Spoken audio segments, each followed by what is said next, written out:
Good afternoon, everybody.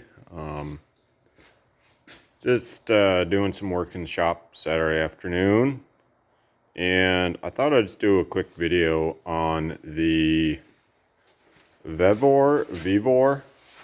I've heard a few different people call it Vevor and Vevor. I usually say Vevor, but anyways, this is the tire regroover, T100 tire regroover. I've had it a year and a half, 2 years. You know, it's collecting just the right amount of dust. But yeah, it's a tire regroover. I've heard it called sipping, sipping or siping. I don't know.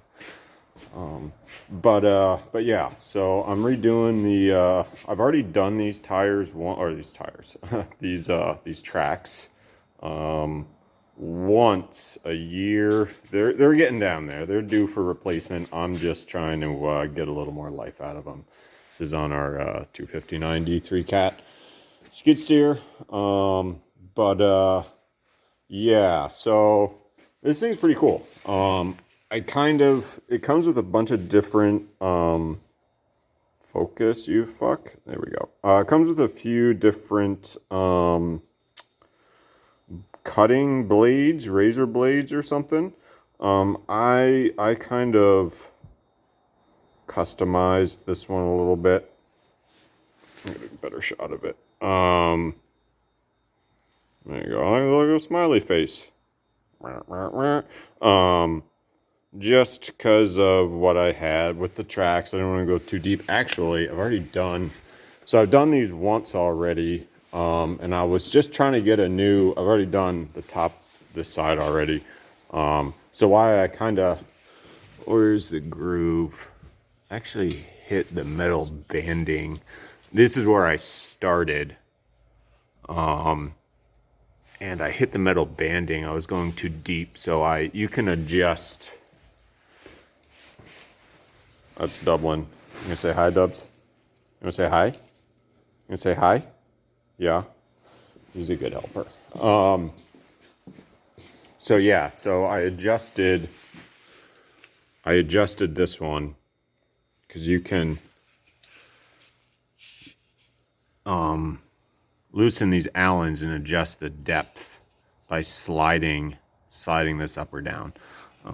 So really what I'm trying to do is what I found more effective when you're kind of low on, you don't want to go too deep. Like as I said, I hit the metal banding. I'm just trying to get a fresh edge on all these grooves, because that's really what gets your gripping power, traction, I should say, as opposed to over here. You can see these are the ones I did. I want to say I did this, yeah, a year and a half ago.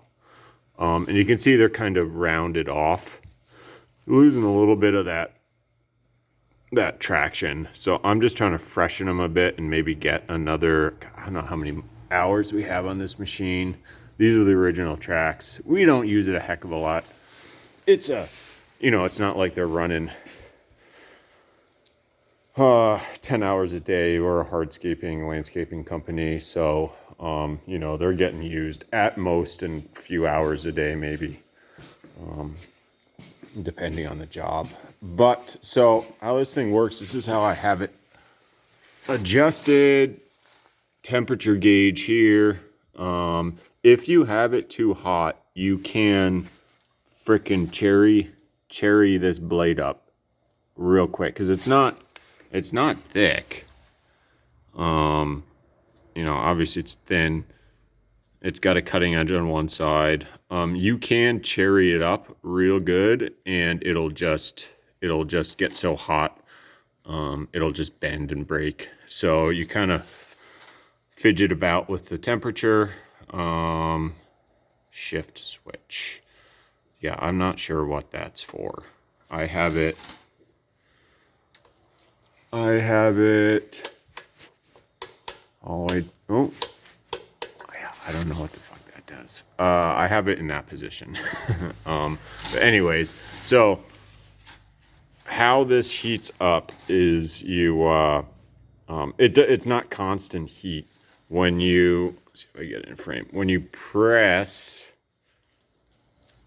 down on it, that's when it starts to heat up, and you see the heating indicator light comes on. Oh, you can see how, did you see how that cherried up? Let me do it again. So yeah, you want it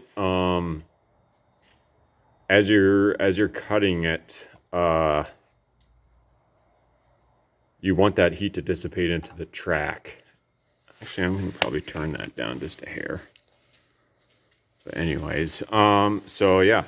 Oh, this thing's pretty cool. Let me set the camera up and see if you can. I'll try to keep my head out of the way, but you kind of want to be right on top of it. That being camera stay. All right, so I'll try to cut one in camera. I'll stay off. Which one? That one? You see that one? Yeah, you'll see that one. All right, so I'll try to stay out of the way as much as I can. But sometimes I'll hold it and heat it up for just like 5 seconds, just to get a little heat going in. And this, I'm not trying to go deep, like I was saying. I'm just trying to freshen up the sides.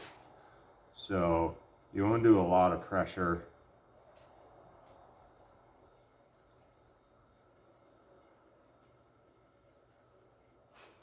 Actually, see, I'm going to push too much. I need that.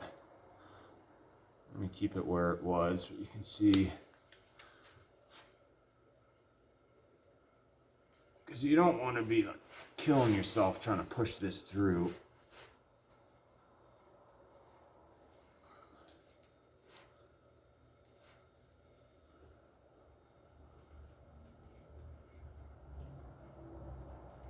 It takes a moderate amount of pressure.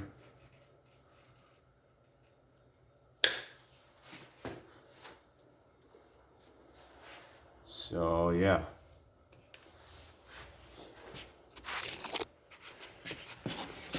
Give you guys a shot of it.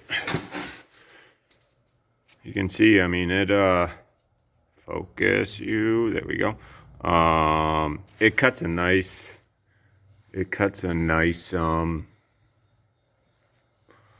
edge there. And see, compared to the old one, like I said, these tracks are pretty beat up. I mean, I got a big rip in it here. But yeah, I mean, I've done this on a few machines. We've got mini skids like the Dingo style. We got a Bobcat, actual Dingo Ditch Witch. Haven't done any of the excavators just because, you know, you're not really killing the tracks on those too much.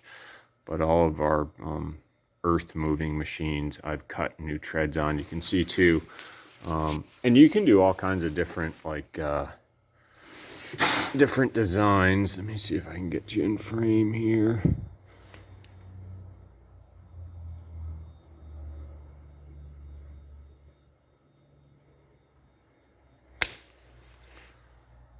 Like that.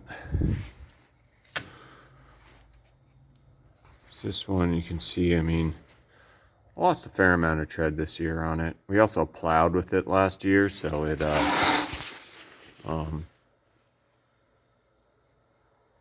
saw a fair amount of pavement over the winter.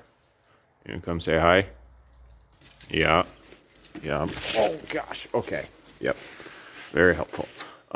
Anyways, so yeah, I just wanted to do a quick little video. Sorry for the camera. On this thing. Like I said, T100 Tyre Regroover, tire with a Y, whatever. Yeah, it's a pretty cool. I mean, I think here, actually, I'll show you the blades. I think I got them somewhere over here. I want to say it was like a couple $100 for this thing. Yeah, there they are. I'll show you these from down here.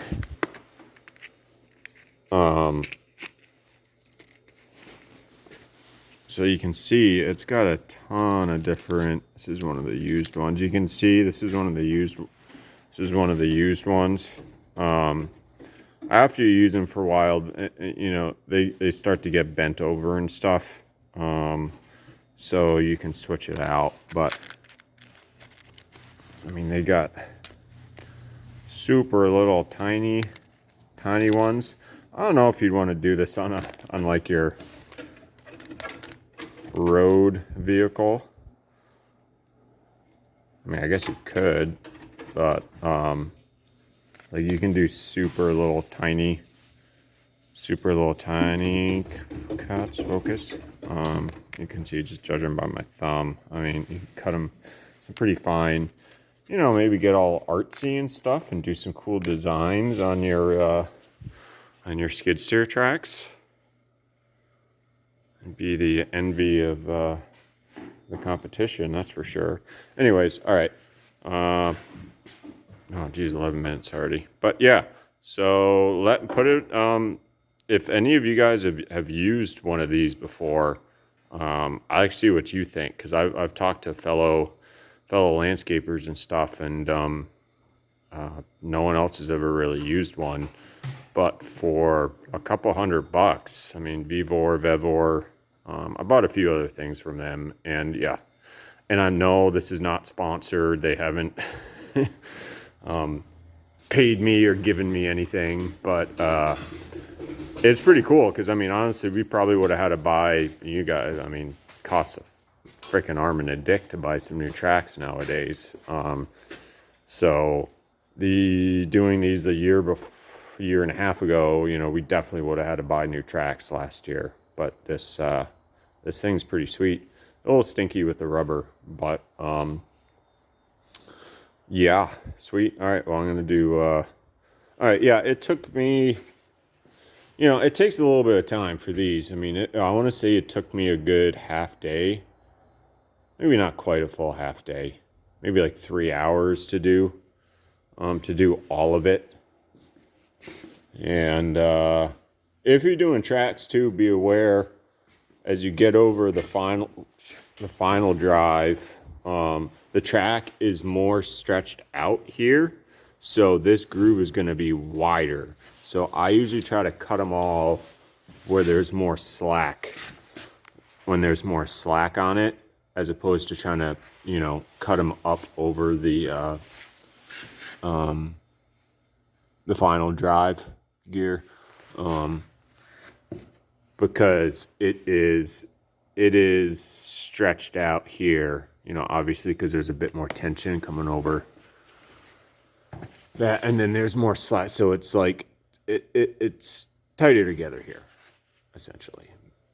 I don't know, I found that was a little bit easier to cut through. It could have just been my imagination, but anyways, yeah. Leave a comment. Let me know what you think. If you have any questions, let me know. Especially if you've done like other types of, like, if you've done your own tires or anything, like actual car, truck tires or something. But yeah. All right. Y'all have a nice day. Thanks.